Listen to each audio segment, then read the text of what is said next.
ব্রিটেনের পার্লামেন্ট নির্বাচনে সংসদ সদস্য পদে প্রথমবারের মতো অংশ নিচ্ছেন চট্টগ্রামের সন্তান S Faisal Kabir Nixon. Workers party of ব্রিটেনের প্রার্থী হিসেবে জাতীয় নির্বাচনে অংশ নিচ্ছেন তিনি। 4 জুলাই এই নির্বাচন অনুষ্ঠিত হবে।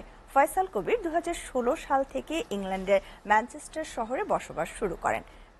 ব্যবসার পাশাপাশি তখন থেকেই বিভিন্ন সামাজিক সংগঠনের সাথে জড়িয়ে পড়েন তিনি।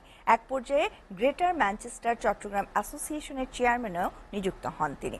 নির্বাচনী প্রচারণায় প্রবাসী বাংলাদেশিদের অধিকার আদায়ের পাশাপাশি বাংলাদেশের অর্থনীতিতে প্রবাসীরা যাতে আরও বেশি ভূমিকা রাখতে পারে সেই বিষয়ে কাজ করার প্রতিশ্রুতি দেন ফয়সাল কবির। এবার ব্রিটেনের নির্বাচনে 32 বাংলাদেশি বংশোদ্ভূত অংশ নিচ্ছে, তবে প্রবাসী হিসেবে একমাত্র ফয়সাল কবিরই নির্বাচনের দৌড়ে এগিয়ে আছেন।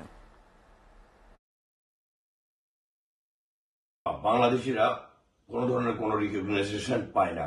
আমাদের যেসব ভাই এবং বোনেরা আছেন, আমি তাদের কাছে অনুরোধ করব, আগামী 4 জুলাই আপনারা ভোটের মাধ্যমে এর জবাব দিবেন।